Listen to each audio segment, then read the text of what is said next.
पनवेल आणि उरण तालुक्यात सिडकोने निर्माण केलेल्या शहरांमध्ये आणि विकासाच्या नावाखाली शेतकऱ्यांच्या जमीन संपादित केल्या त्या गावांमधील नागरिकांचा पाण्यासाठीचा संघर्ष दिवसेंदिवस तीव्र होत चालला आहे।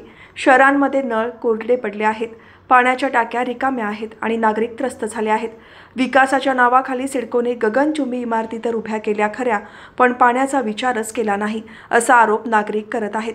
प्रकल्पाच्या आडून सिडकोने शेतकऱ्यांकडून शेकडो एकर शेतजमिनी कवडी मोल दरात विकत घेतल्या। त्या जमिनीवर आलिशान टाउनशिप, टॉवर्स आणि व्यावसायिक संकुले उभी केली, पण या सर्व प्रकल्पांसाठी पाणी पुरवठ्याचे नियोजन केलेच गेले नाही।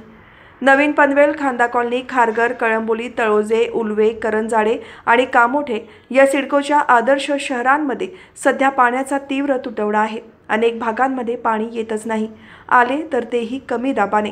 नळ कोरडे, टाक्या रिकाम्या आणि नागरिकांचा आक्रोश अशी स्थिती गेल्या काही महिन्यांपासून कायम आहे। एकेकाळी शहरांचे शिल्पकार म्हणून ओळख असलेल्या सिडकोकडे आता नागरिकांचा विश्वास उरलेला नाही। नागरिकांचे म्हणणे आहे की सिडकोने पाण्याच्या नियोजनात बेफिकीर धोरण अवलंबले।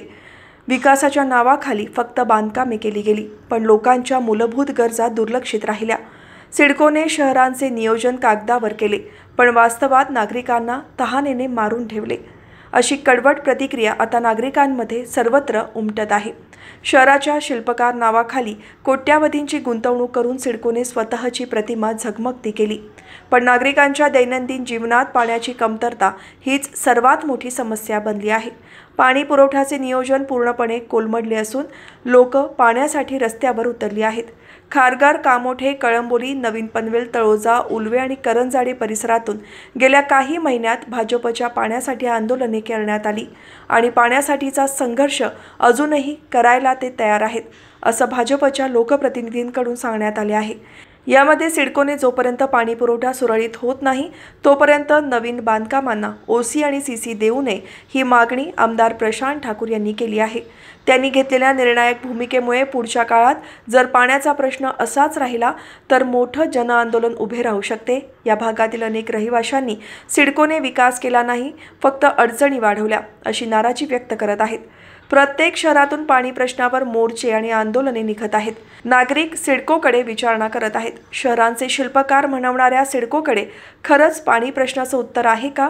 लोकांचा रोष एवढा वाढला आहे की आता सिडको पाण्याचा घोटही न देणारी संस्था अशी उपहासात्मक चर्चा नागरिकांमध्ये सुरू झाली आहे। सिडकोच्या नियोजनातील दुर्लक्षामुळे पनवेल उरण परिसरातील शहरे आज तहानलेली आहेत। विकासाच्या नावाखाली उभ्या राहिलेल्या इमारतींमध्ये राहणारे नागरिक मात्र दररोज पाण्यासाठी धावपळ करत आहेत। सिडकोने तातडीने ठोस उपाययोजना न केल्यास नागरिकांचा रोष आणखी वाढण्याची शक्यता निर्माण झाली आहे।